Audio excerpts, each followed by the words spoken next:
Hello, everyone. My name is Dan, and welcome back to The Circus Continues Tomorrow, a podcast where I just ramble about motorsports all by myself.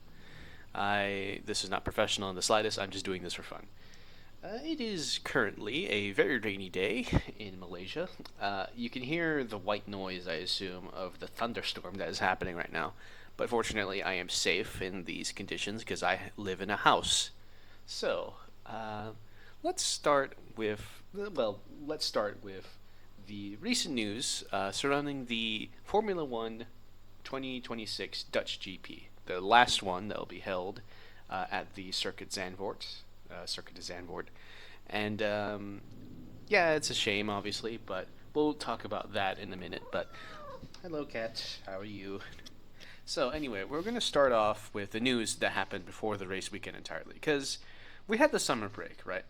And nothing really happened in the summer break. Like, with MotoGP, there was a few bit of news here and there, but with F1, there was not really much up until I think the second to last week, where we had the big change of over at one of the backmarker teams of Cadillac, who replaced their first team principal of Graham Loudon, who is best known for being the team principal of the, I think, Marussia, and replaced him with, I believe, Michael Bukowski. I do not know. I have to look at this guy's name again because he was one of the Alpine team principals, if I remember. So, but yeah, it's not like a major bit of news. Like obviously, there's some surrounding General Motors as a whole. There's a lot of a fair bit of news about the General Motors company as a whole, and I do not have time to go into that because, well, I'm not an expert in any of that business shit. But basically, I think it's sort of a corporate reshuffling that's just pushed Graham Loudon out of the way because, according to the team, it was not mutual. So, I mean, it's not gonna change anything. Obviously, they're still pretty much on the back foot. They're back markers. They're not doing anything. But hopefully, this is a sign that the team are trying to make changes. But we'll see. Okay, so after that, we around race week, just literally on like Monday, if I remember, we then had some news about some contract extensions, specifically with Williams. Both Albon and Science had re-signed with Williams for 2027. I think Albon is just 2027. Science had gotten a pretty big pay salary and a multi-year deal. So another bit of the silly season that has fallen into place. And then, speaking of silly season, just a few days afterwards, we had Max Verstappen announcing that he was going to stay at Red Bull until 2030, which, is an extension of his contract, which meant he was going to stay at the Milton Keynes outfit for until 2028. And I'll talk about Max for a minute because, let's be honest, there were two options that Max had when it came to Red Bull. Either he stayed or he retired. I feel like if he were to change teams, like to Mercedes or to McLaren, it would probably be a big move, but I feel like it would be a pretty huge upheaval in terms of like what he was doing over at Red Bull. And despite plenty of transfers, I think it will be. I think this is like the most boring answer to where exactly Max is going to go um, for after this season because he's not exactly enjoyed this regulation set or F1 in general. But it's good to see him back again, just kind of staying put and putting a foot down in terms of the making ending the speculation of where he's going to go because Red Bull are not as great as they should be. But yeah, that's really all there is. I think it's an expected outcome, but a boring outcome nonetheless. But however, the biggest news that we had was just also a few days. I think this was before. This was just after the Williams announcement, but before the Max announcement. Isaac Hadjar, during the just moments after a certain Lewis Hamilton picture, broke his wrist. According to him, he suffered it while boxing, and after calling Mark Marquez, saying that whether or not he should, just for advice. Mark Marquez was just like, no, don't do it, you know. And basically, Isaac was out of the weekend, and due to this, there's some shuffling going around. So we instead have Yuki Tsunoda replacing Liam Lawson is heading to Red Bull again, and then Yuki Tsunoda is going to his seat at Racing Bulls, which we can talk about. The Red Bull double team thing is bad and whatnot. But this was a very interesting thing that I think none of us were expecting. Like, well, firstly, shame for Isaac. I think he would have done decently within this race, especially talking in hindsight. I think he would have done okay. He would have been okay compared to like Max or something. But we get to see how we get to see Liam back in the Red Bull. We could see Yuki back in F1. So in other words, this is now so in other words, I think Bottas is now 23rd in no Perez is 23rd in a 22 race car championship now. But yeah, it's a bit of a surprise. Obviously, I think Isaac is only going to be gone for like one race because he was at the weekend. He was pretty much he wasn't like in a cast or anything. His wrist was probably hurt, but he didn't look like he was out of it. He was just like, I'm going to sit this one out, and that's good for him. He should focus on healing for the meantime. Anyway, since this is a sprint weekend, let's just say that both Liam and Yuki had a lot of things on their plate. So let's start off with the one and only practice session. And, it's standard practice session. You had a fair bit of mistakes and spins. Kimi did a 360. Hamilton, I think, did a spin, had a snap. Like, the usual practice stuff. I'm not going to go into detail on everything. You can find other podcasts that deal with that more specifically. But let's focus into sprint qualifying. And we did have a surprise in SQ1, which Kimi made a mistake on camera into, I think, turn 13. And then, he was able to bounce back, fortunately. But the usual suspects were out of Q1, specifically Aston Martin. Like, Cadillac, that's expected. But Aston Martin, they had brought over a engine upgrade, if I remember. And yeah, not exactly the result they wanted. I have to go and check the sprint qualifying results because if I remember, it was Cadillac, both of the Cadillac drivers, and let me just check. Okay, it was Fernando was last, Perez was 21st, Bottas was 20th, Stroll was 19th, Sainz and Behrman were also out of Q1. And for Cadillac, that's a shame. It's expected, really. Stroll, he's shit, as per usual. Behrman and Sainz are unfortunate, but, the cars just aren't there for them. But Fernando, I will give him a bit of a leeway because his straight mode didn't work at all. Like, you could see it on camera. Like, basically the DRS of this regulation set just didn't work. And that kind of fucked him over because he set a 116 and Perez was set a 115, so 115.5. So that meant that the straight mode is very important for this for qualifying.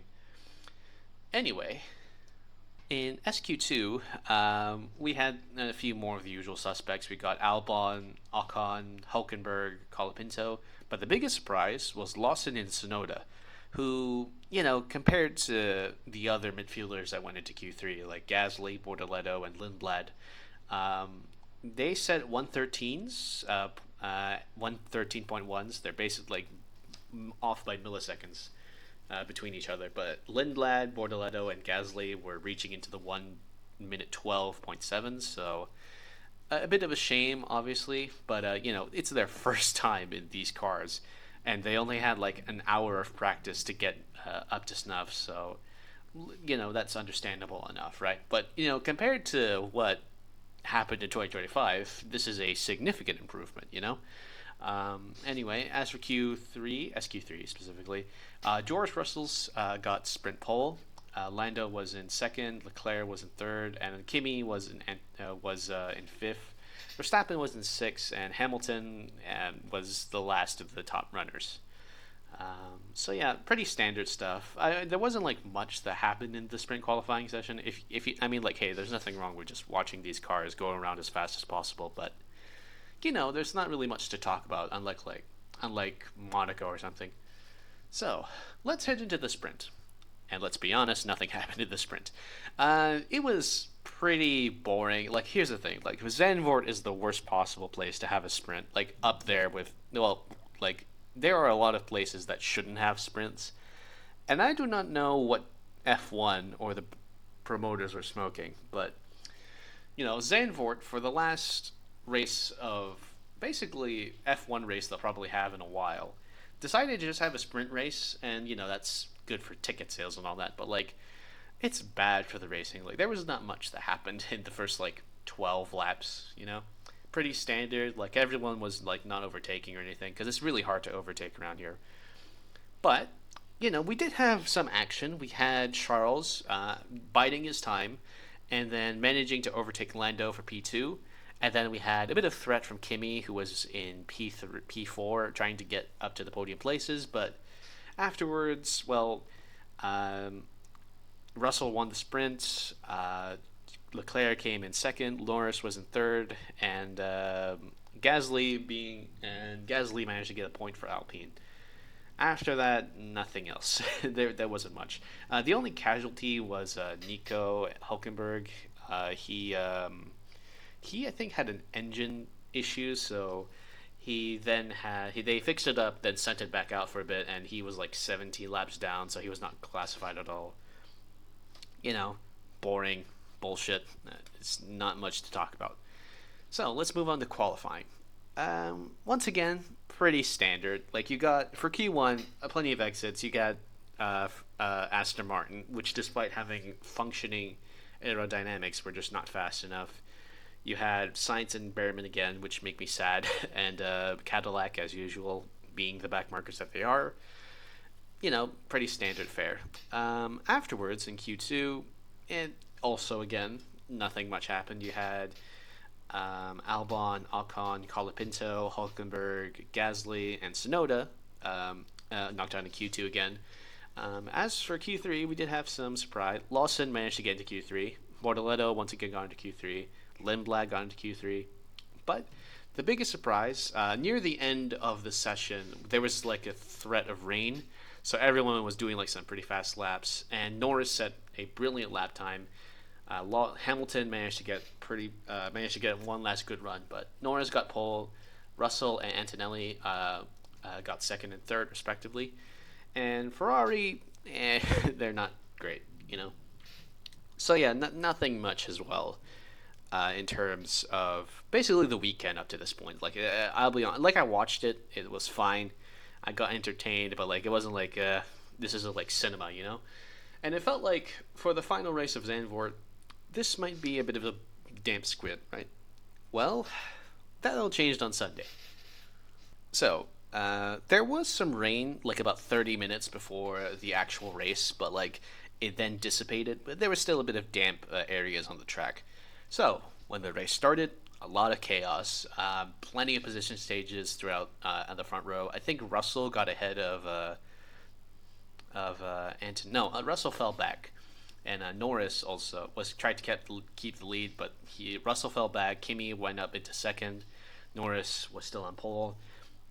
Verstappen nearly got knocked got knocked into the grass by Hamilton. Then Lawson collided with Verstappen at turn 3.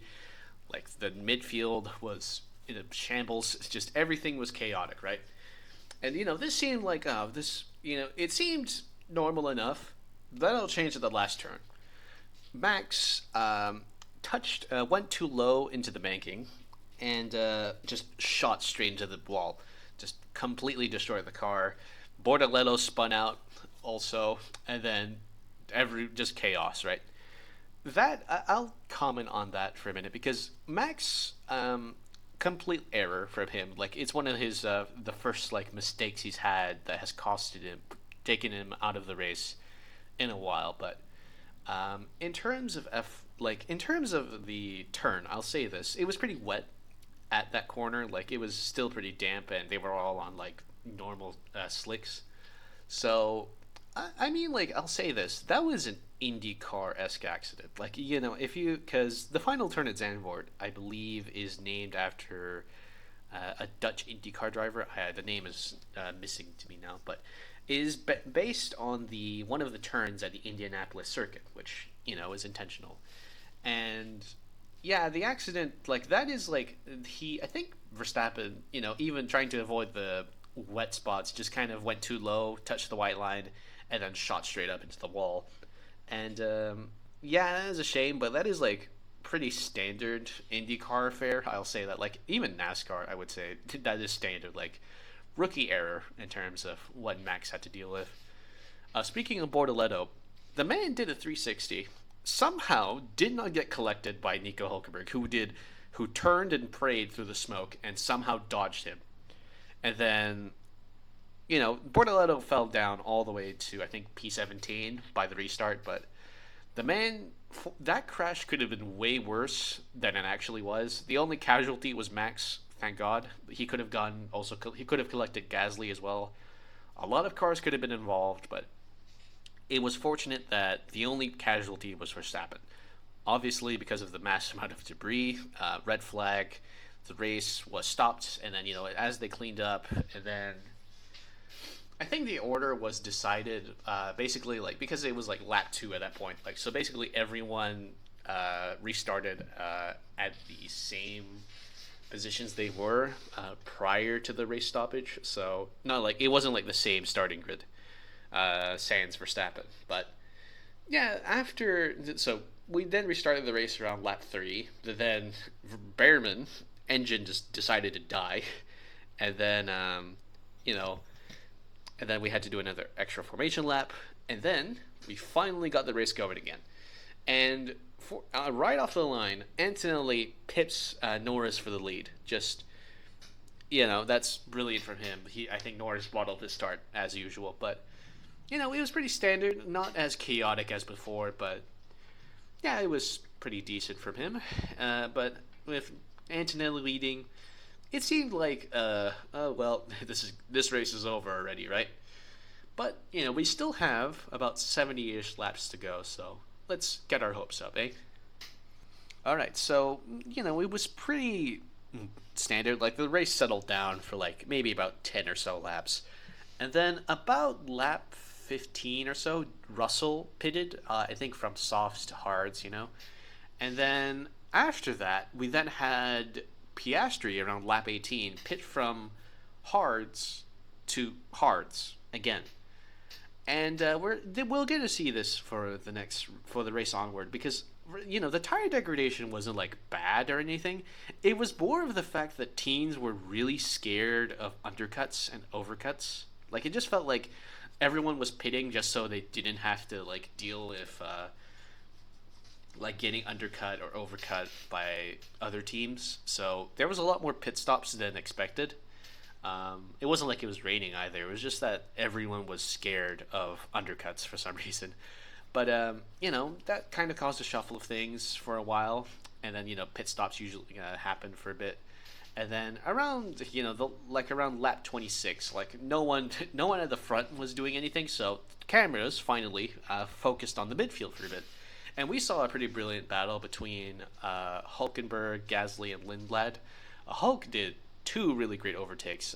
Gasly tried to overtake Lindblad, made a mistake, locked up, and then Hulk managed to get ahead of him, and then he overtook Lindblad at like turn 1, and that was incredible. And then you had Tsunoda, who, also sensing an opportunity, sends one down on the inside of like turn, I think 5, and brilliant overtake on Gasly, and that was like pretty damn amazing, honestly. Afterwards, a few more laps of nothing. We then had a pretty decent battle between the Ferraris and Piastri, because Piastri, I think his tires were starting to fail on him, and Leclerc and Hamilton passed him shortly after.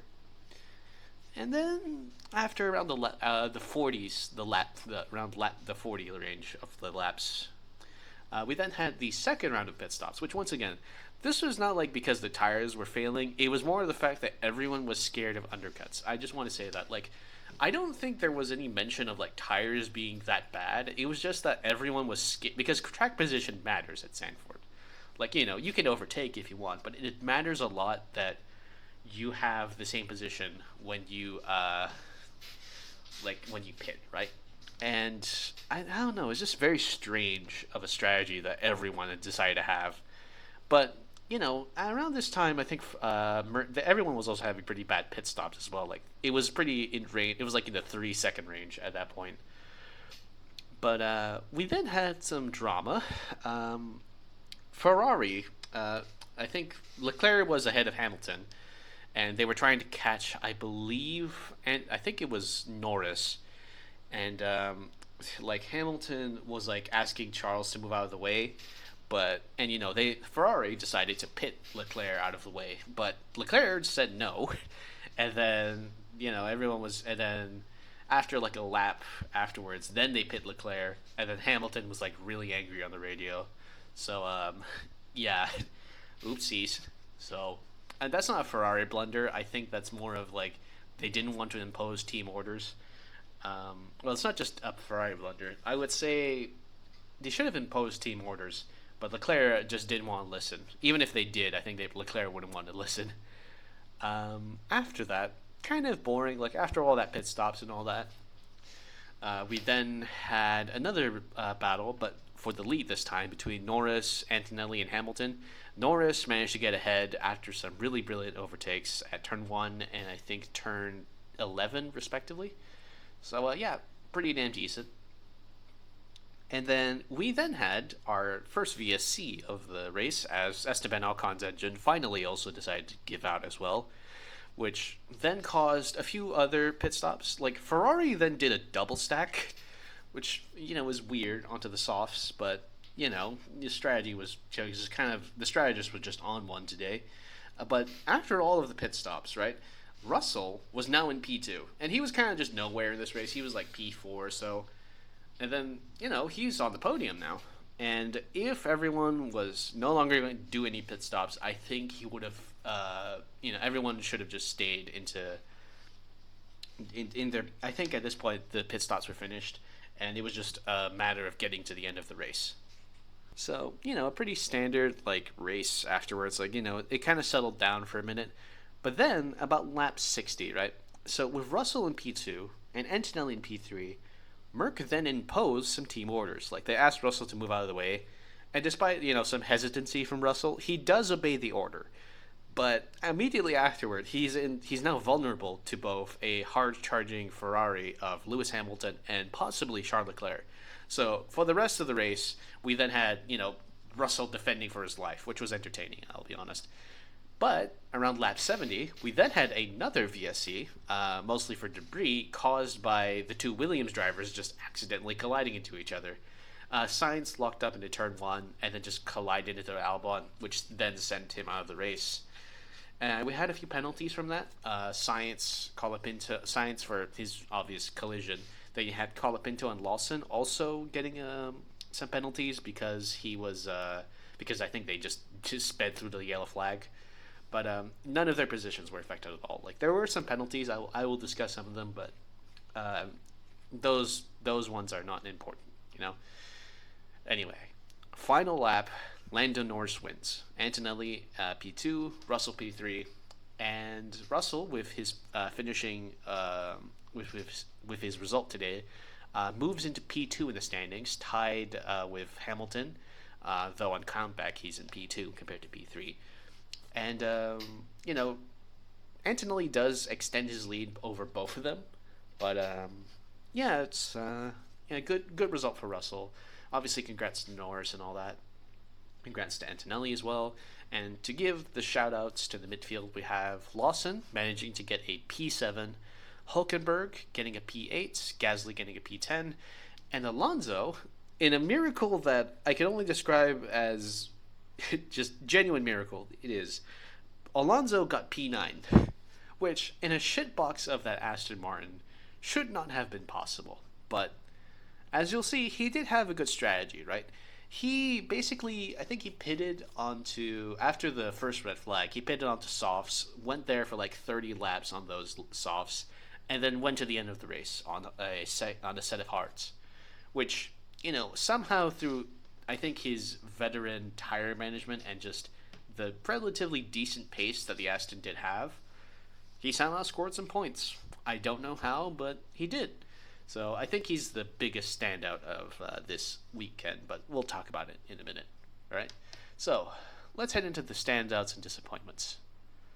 Obviously, let's start off with the race winner, Lando Norris. Obviously, he's not been he finished P3 in the sprint. He qualified well in both the sprint quali and main quali, and the race he was pretty dominant throughout the whole race. Some brilliant overtakes as well, bars. But yeah, I think overall he was the best driver of the weekend. And also, let's give a shout out to Mercedes as well. Despite not being able to win the main race, Russell managed to get P1. Both Mercedes finished on the podium for once. And to be honest, that was the best result they could have hoped for the whole weekend. And yeah, not much else I could say. It's pretty expected for a top team to expect being on the podium for the weekend. But let's move into the midfield. Obviously, let's start off with Liam Lawson. Obviously, he had some big shoes to fill, right? He was trying to replace Isaac Hadjar. He was up against Max Verstappen in a car that he had not driven all season. And, compared to his stint in 2025, his second chance this time was very fruitful. Obviously, in the sprint, he wasn't he finished, I think, in P11 in the sprint. Sprint quali, he was knocked down in Q2, but in the main quali, he managed to get into Q3.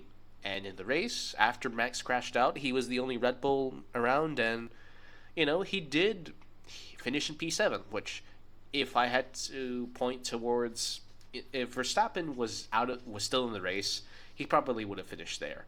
If Isaac Hadjar was still in this race, he probably would have finished in P7. So Lawson did what was expected for Red Bull, and I think that's worth commending. And speaking of midfield, we can also look at Nico Hülkenberg. Obviously, he did a brilliant midfield drive. He had some great overtakes. And obviously, we got to give a shout out to his save from nearly crashing into Gabriel Bortoleto, his teammate. And yeah, more points for the Audi squad. That's good for the team. Not much else I could say. It's Nico Hülkenberg. I will also say another standout driver is Yuki Tsunoda. Obviously, he did not score any points this weekend. He got knocked down in Q2 in the sprint quali. He was, I think, P13 in the sprint. In the main quali, he also got knocked out of Q2. But at the very minimum, he showed that he was still a very capable racer, right? Like, he wasn't, the best of the midfield, but but despite being out of the car for, 8 months, the guy could still hang with the best of them, And he could have gotten points. I feel like if Gasly was able to hold on to P10, but I feel like, compared to everyone else, Gasly was just not as standout. He did the bare minimum, really. But Tsunoda, I think, is worth a shout, even though he didn't get any points. He did brilliantly, and I would love to see him back in the sport. Whether it's at Red Bull or somewhere else, I'd love to see. And, of course, the biggest standout is Fernando Alonso. As I said, he went on practically a two-stop strategy, right? Or actually, no, a one-stop strategy. He went on the softs for 30 laps, and then pitted once, went on the hards for the next 40 laps, and then that was it. That was what got him the That's what got him some points for Aston, and that's really all that after everything they've gone through, them being able to get points shows that the chassis does have potential, the engine does have potential, but I think that's very much, but the hard work was done by Alonso. He didn't it wasn't like the car was magically in front, right? Stroll was still very far at the back, and he's not the best driver to gauge expectations. So that was just Alonso carrying Aston Martin on his back, and that is worth a standout performance. Now let's head into the disappointments, and I don't have much to say about these ones because most of them are pretty and honestly they're more of accidental if anything. So let's obviously start off with Max.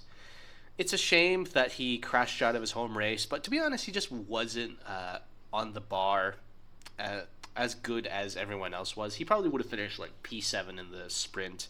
And he did well in the sprint. He didn't. He qualified well. It's just that that Red Bull isn't.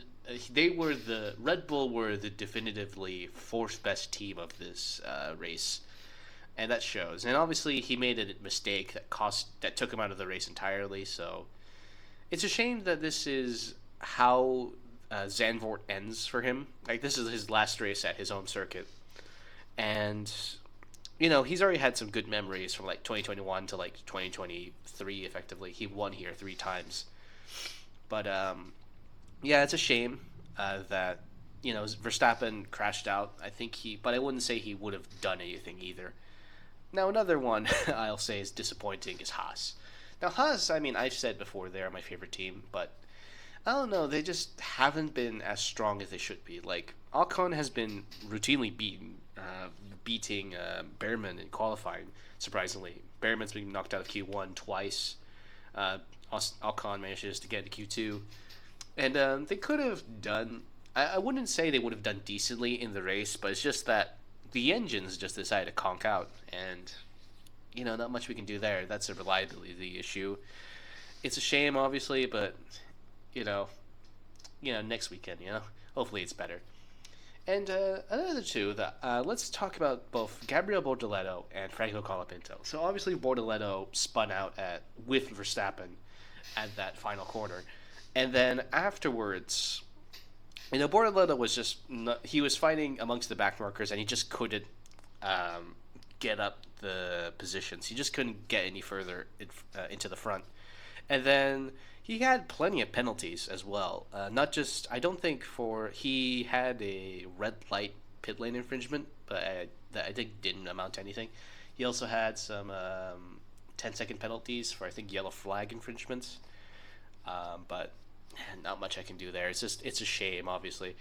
Franco Colapinto also, he was screwed over twice by penalties. He overtook under yellow flag. He had a yellow flag infringement that gave him, due to Bortoleto's and Matt Verstappen's incident, he had a drive-through penalty, which was really harsh. Another one that got a drive-through penalty was Arvid, but Lindblad did okay for what the circumstances. But Ian, it's a shame. Obviously, I think Colapinto should have gotten at least a bit further up the field, but compared to Gasly, it's definitely a step down. But hopefully the stewards could get a fucking straight, consistent mind for once. And let's finally end on Williams. Obviously, Sainz did not need to crash in Albon. That was unneeded. There's one rule in F1: don't crash into your teammate. And what did Sainz do? He crashed into his teammate. And yeah, it's a shame. Obviously, I think, to be honest, they were at the bottom of the field at that point, and just especially after Hungary, Sainz did not need to do this. So hopefully Williams do pick up around Monza. We'll see, but Monza is going to be very interesting because it's very much a battery-dependent circuit compared to Hungary and Zandvoort, but we'll see. So then, there's a lot of things that we can conclude from this weekend. So let's first start off with the big one, at least compared to just starting with F1, especially when it comes to the championship. It seems like Russell, after signing an extension with Mercedes, is now the number 2 driver. Now, obviously, you can point to a lot of factors, right? Like Max not going to Merck. I think Toto decided to just go all in on Kimi instead of Russell, and that makes sense. Like, Kimi's the standout driver of the season, and if he does win the championship this year, that'll be really cool. But it's a shame. Obviously, Russell is a great driver, but compared to like Norris or Piastri, I would not put him. Like, if I had to point to Norris, Russell is not as good as Norris. I would say Piastri is better than him. I'd say Leclerc is on the same level as him. It's just that I think unlike Leclerc, where he's hampered by a pretty shit team, like a team that just has no idea how to do strategy, Russell just doesn't have like the the pedigree as Kimi, right? Like with Norris, you can say that even though Piastri was winning races, at least Norris was in P2, right? And this year, Russell in the championship winning car, despite the team hasn't finished 1-2 in any of the races because you got Ferrari, you got McLaren, you even got Red Bull like between them, and it's a shame really. Like it's obviously Russell should win a championship at some point, but given what Kimi is doing in this season, it's obvious that Russell's being shafted, right? And that's a shame. But hopefully, if Mercedes do keep this up, hopefully Russell does go on a Rosberg arc. That'll be lovely to hear. That'd be lovely to see, honestly. But yeah, it's a shame. But anyway, speaking of F1, this is more of a rant, I guess, about the sprint format as a whole. Like, to give a comparison, MotoGP is really fascinating, right? I think I was listening to the P1 podcast with Matt and Tommy, and the sprints of MotoGP, like, they're very much just the first half of the race, where you can just go full send, do some crazy overtakes, get some points, and, you know, it's entertaining, because you can overtake in MotoGP. In Formula 1, like, it very much is the first stage of a race. No pit stops or anything, no strategy, unless there's, like, rain or something. And, you know, it's boring, you know? And, like, the thing about it is that, if I think about it, like, the sprint quali and sprint, and then quali, then main race, is a dumb format, now that I think about it. Obviously, you want more racing, but at the very minimum, I would say a sprint should be at a circuit that is, like, that encourages overtaking, like Austria, or Silverstone even, or even, like, China, for example, like, or even Miami. I'd say they encourage overtaking. At, like, Zandvoort or Singapore, no, not in the slightest. They should not have sprints at all. But I think, like, if I have to, like, improve sprint weekends as a whole, I'd say free practice, one. Like, there should be a free practice session for Friday, two free practice sessions for Friday. Then on Saturday, we have qualifying in the morning, sprint in the afternoon, and then Sunday is just the main race. And I think that's how it should be done, really. And then, you know, we can do, like, reverse grid sprints and all that, but I think that there's a lot. Obviously, F1 do want to do sprints like they're doing with MotoGP, but I don't know if this is the right direction, right? And we could talk about Stefano Domenicali or whatever being a piece of shit, but it is a shame. Obviously, you do want the sport to improve, but you know, this year might be a wake-up call for them. Who knows? But we'll see. Lastly, I think let's talk about Zandvoort as a circuit, right? Over its 5-year run in the top level as motorsport, has it been a good circuit for racing? And I would say yes. 2021, we had Verstappen winning his own race. 2022, I do not remember at all. 2023 was that absolutely chaotic, like, rain race where Gasly got podium, Fernando got his podium in Aston Martin.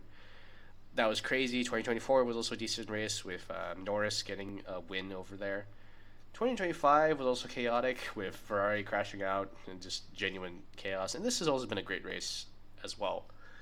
And you know, now and that's the thing about Zandvoort, right? This is not a decision. Like, I think F1 would love to have Zandvoort stick around, but it's specifically the circuit owners themselves, the promoters themselves, saying that they didn't want to go as long as they want to, you know? And I think that's more of a money decision. Obviously, Zandvoort is not as it's not like as high end as like something like Singapore or any of the Middle East countries. But I think for F1, this it is going to be a shame that Zandvoort is off the calendar. Obviously, we have Portugal next year, and we have some. I think, and we do have Madrid, I guess, and we do have some of the leftover circuits, obviously. But it's a shame, obviously, that Zandvoort's gone off the calendar, because it has produced some good racing. Obviously, there's a lot of factors that go into that racing. Like, on paper, it should be a shit race, but somehow it does. It is able to give us some bangers, even for its relatively short lifespan, at least in modern F1. And I think, you know, people will remember this circuit fondly. And obviously, if you want to go and watch Zandvoort on other motorsport series, then that's fine enough. At least, God, could you imagine F1 going to Assen? That would be a shit race, but there'd be a lot more facilities there. But you know, I think F1. I think it's I think for the Dutch fans, it's a shame that the Zandvoort's gone. But I think I think like for what it gave us, it's worth remembering, right? I think that what Zandvoort was able to do, at least within the few years that we had it, is was good, you know, and we'll miss it from the calendar. Would I say it's like my favorite motorsport circuit? No, not in the slightest. There's other circuits on the calendar and even off the calendar I would say are better. But Zandvoort, we'll miss you. We'll miss you. So yeah, thank you all for listening to this episode. I would have made this a lot sooner, but I'm sick. But so yeah, thank you for watching. Subscribe to my channel if you want to see more episodes. Like or dislike this video, that will help the algorithm. Leave a comment down below if I need to improve anything, or just you just want to spam for whatever reason. And thank you for joining me. I'll see you when this episode comes out. We're going to be in the midst of the MotoGP Aragon GP weekend, and that's going to be interesting. And, well, the month of September is also going to be busy. October is going to be busy. November is going to be also crazy, so we'll see. So I'll see you then. Thank you for watching. My name is Dan. This was The Circus Continues Tomorrow. Goodbye.